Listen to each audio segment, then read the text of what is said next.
नमस्कार, मैं हूं नीतीश ठाकुर और आप देख रहे हैं कैपिटल टीवी। हमारे बिहार में एक कहावत चलती है, घर में भूजी भांगना डिहरी पर नाच।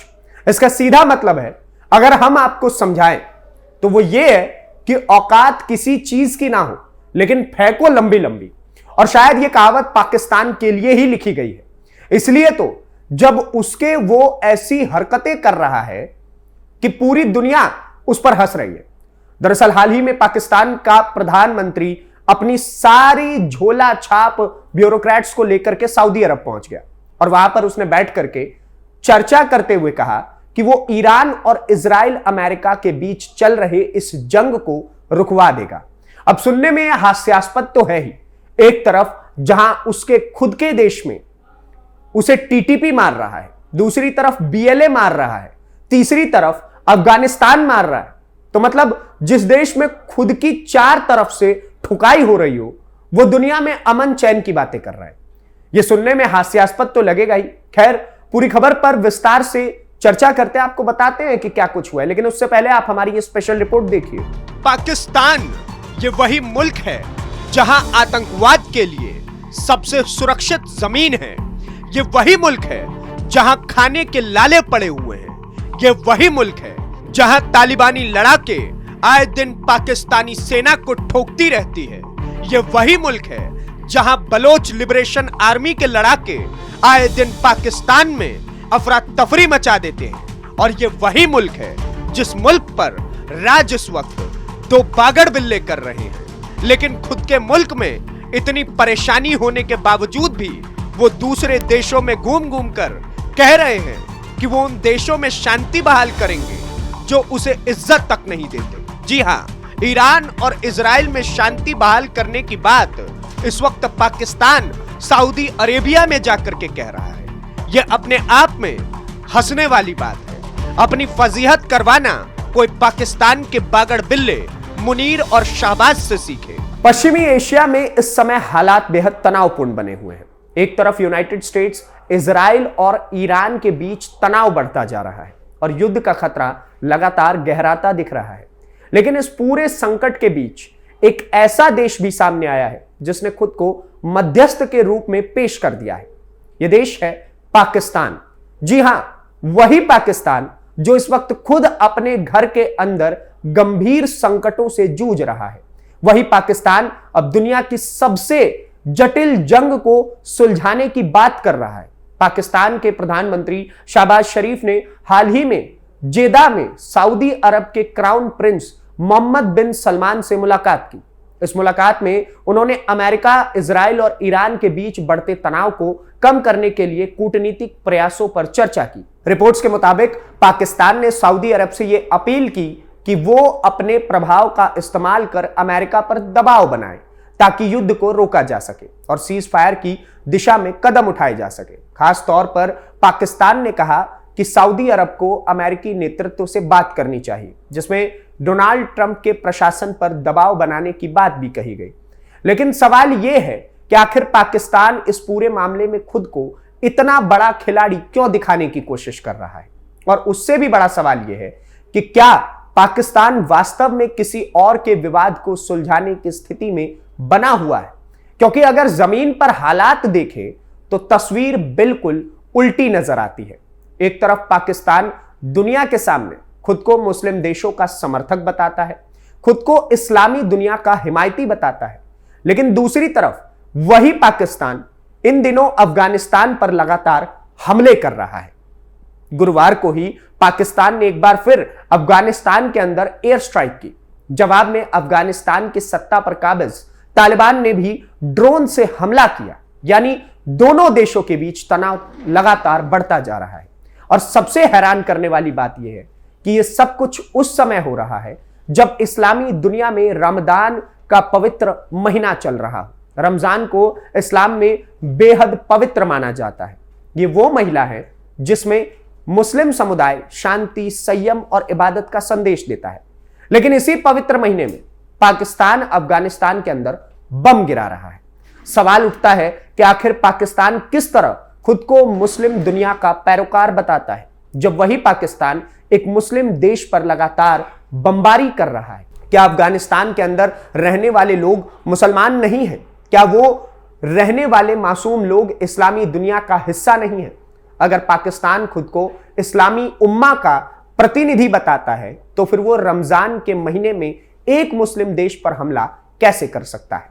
यही वो सवाल है जो आज पूरी दुनिया में लगातार उठ रहा है। दरअसल पाकिस्तान और अफगानिस्तान के बीच तनाव कोई नई बात नहीं है, लेकिन पिछले कुछ महीनों में यह तनाव और ज्यादा बढ़ गया है। पाकिस्तान का आरोप है कि अफगानिस्तान की जमीन का इस्तेमाल आतंकवादी संगठन कर रहे हैं। वही अफगानिस्तान की तालिबान सरकार का कहना है कि पाकिस्तान अपने आंतरिक संकटों का ठीकरा उनके सिर पर फोड़ रहा है। लेकिन असली सच्चाई यह है कि पाकिस्तान के अंदर ही हालात लगातार खराब होते जा रहे हैं। पाकिस्तान के अंदर तहरीके तालिबान पाकिस्तान यानी कि टीटीपी लगातार पाकिस्तानी सेना पर हमले कर रही है। पिछले कई महीनों में टीटीपी ने पाकिस्तान के अंदर कई बड़े हमले किए हैं, जिनमें पाकिस्तानी सैनिकों की जान गई है। यानी पाकिस्तान की अपनी सेना ही अपने देश के अंदर सुरक्षित नहीं है। इसके अलावा पाकिस्तान के बलूचिस्तान प्रांत में बलोच लिबरेशन आर्मी यानी BLA भी लगातार सक्रिय है। यह संगठन भी पाकिस्तान के खिलाफ सशस्त्र संघर्ष चला रहा है। BLA ने भी पिछले कुछ समय में कई बड़े हमले किए हैं, जिनमें पाकिस्तानी सुरक्षा बलों को लगातार नुकसान हुआ है। यानी पाकिस्तान के सामने एक नहीं बल्कि कई आंतरिक संकट खड़े हैं। एक तरफ टीटीपी है जो पाकिस्तान के अंदर आतंक फैला रहा है, दूसरी तरफ BLA है जो बलूचिस्तान में आंदोलन चला रहा है, तीसरी तरफ अफगानिस्तान के साथ सीमा पर लगातार तनाव बना हुआ है। ऐसे में सवाल यह उठता है कि जो देश खुद अपने घर को संभाल नहीं पा रहा, वो दुनिया की सबसे जटिल जंग को कैसे सुलझाएगा? क्या पाकिस्तान वास्तव में अमेरिका, इजराइल और ईरान जैसे देशों के बीच मध्यस्थता कराने की स्थिति में है, या फिर यह सिर्फ एक कूटनीतिक दिखावा है? विश्लेषकों का मानना है कि पाकिस्तान इस पहल के जरिए खुद को एक महत्वपूर्ण कूटनीतिक खिलाड़ी के रूप में पेश करना चाहता है। पाकिस्तान की कोशिश है कि वो अंतरराष्ट्रीय मंच पर यह दिखा सके कि वो सिर्फ एक संकटग्रस्त देश नहीं बल्कि क्षेत्रीय राजनीति में भूमिका निभाने वाला देश भी है। लेकिन जमीन पर हालात कुछ और ही कहानी बताते हैं। पाकिस्तान की अर्थव्यवस्था लंबे समय से संकट में है। देश कर्ज के बोझ तले दबा हुआ है और अंतरराष्ट्रीय मुद्रा कोष से राहत पैकेज के सहारे सब कुछ चल रहा है। इसके अलावा देश के अंदर राजनीतिक अस्थिरता भी बनी हुई है। ऐसे में पाकिस्तान का यह दावा है कि वो अमेरिका, इजराइल और ईरान के बीच शांति स्थापित करवा सकता है। कई लोगों को अविश्वसनीय लगता है। सवाल यह भी है कि क्या अमेरिका और इजराइल जैसे देश पाकिस्तान को इस भूमिका में गंभीरता से लेंगे भी, और क्या ईरान पाकिस्तान की मध्यस्थता स्वीकार करेगा? इन सवालों का जवाब अभी साफ नहीं है, लेकिन इतना जरूर साफ है कि पाकिस्तान इस पूरे संकट के बीच खुद को एक कूटनीतिक मंच पर खड़ा करने की कोशिश कर रहा है। हालांकि आलोचकों का कहना है कि अगर पाकिस्तान वास्तव में शांति चाहता है तो उसे सबसे पहले अपने पड़ोस में शांति स्थापित करनी चाहिए। उसे अफगानिस्तान के साथ अपने विवाद को खत्म करना चाहिए। उसे अपने देश के अंदर सक्रिय आतंकवादी संगठनों को निपटाना चाहिए या उनसे निपटना चाहिए, और उसे यह साबित करना चाहिए कि वो वास्तव में स्थिर और जिम्मेदार राष्ट्र है। हालांकि ऐसा कुछ है नहीं, क्योंकि जब तक कोई देश अपने घर के अंदर शांति स्थापित नहीं कर पाता, तब तक वो दुनिया को शांति का पाठ पढ़ाने की स्थिति में नहीं बन सकता है। आज यही सवाल पाकिस्तान के सामने लगातार खड़ा हुआ है। क्या पाकिस्तान पहले अपने घर को संभालेगा या फिर वो दुनिया की राजनीति में बड़ी भूमिका निभाने का सपना देखता रहेगा? यह सवाल अभी भी उत्तर के बिना ही है, और शायद आने वाले समय में इसका जवाब दुनिया को मिल जाएगा।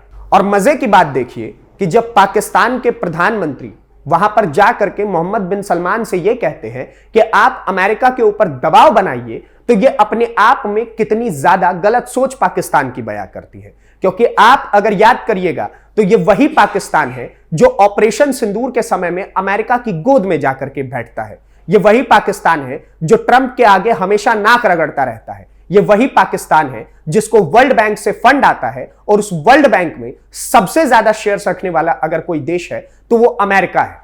तो जो अमेरिका पाकिस्तान का पेट दिन रात पाल रहा है, जो अमेरिका उसे भारत से पिटने से बचा रहा है, जो अमेरिका उसे टेररिस्ट नेशन घोषित करवाने से बचा रहा है, जो अमेरिका उसे ब्लैकलिस्ट होने से बचा रहा है, अब वो उसी अमेरिका के खिलाफ सऊदी देशों में जाकर के, खाड़ी देशों में जाकर के जहर उगलने का काम कर रहा है। और इससे मालूम पड़ता है कि कहीं ना कहीं पाकिस्तान जो है वो एक एहसान फरामोश मुल्क है, और एहसान फरामोशी की वो उस स्तर पर जा पहुंचा है कि वो अब अपने आप को आगे बढ़ाने के लिए अपने आसपास के किसी भी मित्र को, किसी भी पिता देश को नीचा करवा सकता है। और खाड़ी देशों के बीच वो अपने आप को मुस्लिम उम्मा का, मुस्लिम ब्रदरहुड का सबसे बड़ा भाई बताने का प्रयास करता है। लेकिन हकीकत कुछ इस प्रकार से है कि जब यहां से शहबाज शरीफ सऊदी पहुंचते हैं, तो सऊदी अरेबिया के अंदर जब शहबाज शरीफ बैठे हुए थे, तो ईरान की तरफ से स्टेटमेंट देकर के बात क्लियर कही गई है